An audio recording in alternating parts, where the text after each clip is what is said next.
Alright, we're going to state the domain for each function in this video, and you want to remember from the intro video we need to avoid undefined values.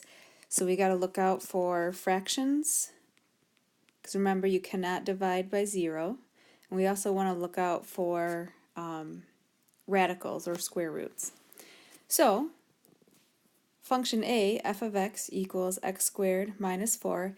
The idea here is you're trying to figure out what values can you plug in for x and not get any undefined values.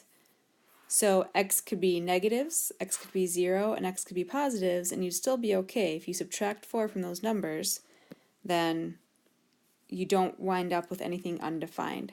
So our domain, remember domain is your x's, is all the x values such that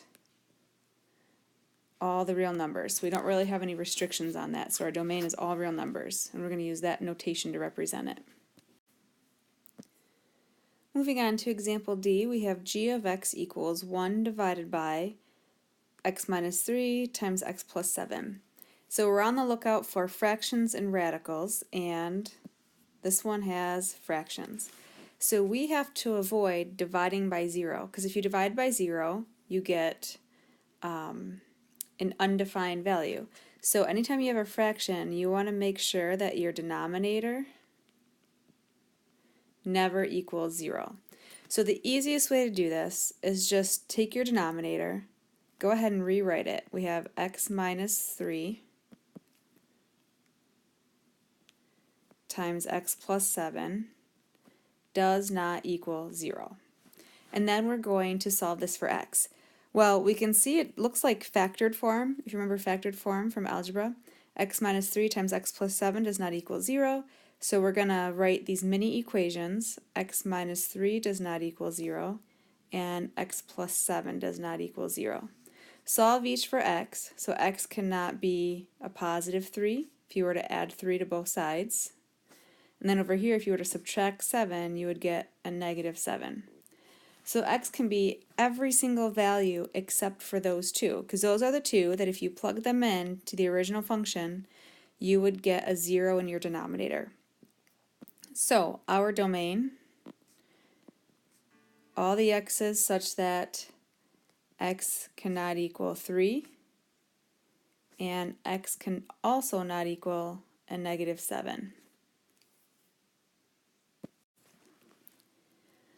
Alright, moving down to example B, I see there's a fraction, and the only time you need to worry about the fractions are if your variable is in the fractions.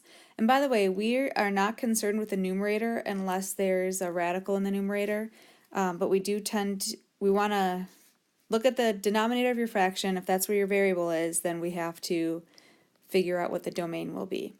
So you have a fraction, just pull out the fraction, x plus 4, and then say that it does not equal 0, because we cannot let our denominator equal 0. To solve this, we would subtract 4 from both sides, so x does not equal a negative 4. So that's the only value that, when plugged in for the domain, would give you an undefined value in your function. So our domain is x such that x just cannot equal 4. Every other number is okay. Alright, let's take a look at f of x equals 4x, square root of 4x minus 2. Now, here's a radical.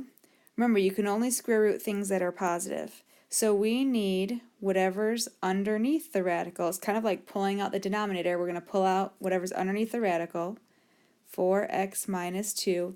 And this can't be negative, so we're going to say that it's greater than or equal to 0.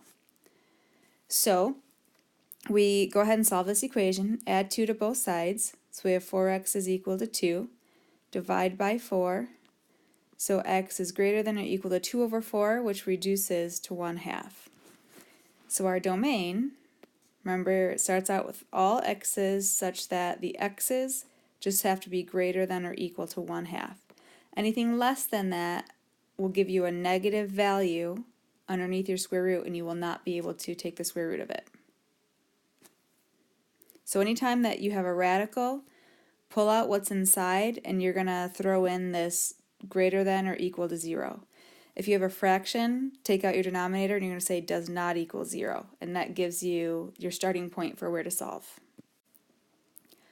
All right, h of x is equal to 1 over x squared minus 3, so I see that there's a fraction, so I'm going to focus on the denominator. I'm going to say x squared plus 3 does not equal 0, and then solve for x.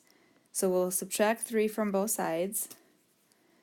We have x squared cannot equal a negative 3, and then something a little different happens on this one.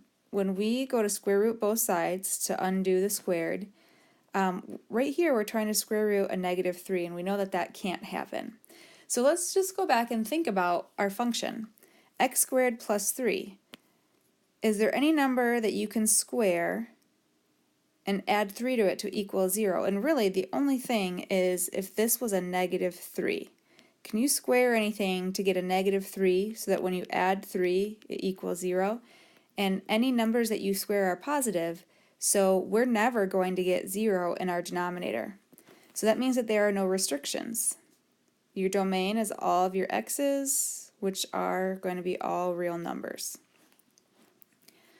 Alright, next one we have h of x equals the square root of 3x minus 2. I see a radical, so we take that out, the 3x minus 2. Remember, you can't square root negative numbers, so this whole 3x minus 2 has to be greater than or equal to 0. Go ahead and add 2 to both sides. So 3x is greater than or equal to 2. Divide by 3, and x is greater than or equal to 2/3. So any number greater than or equal to 2/3 is okay in your domain. Any number less than that will produce a negative number up here, and you will not be able to square root it. So in your domain, you tell everyone to avoid those numbers. Domain is all your x's such that your x's are greater than or equal to 2/3.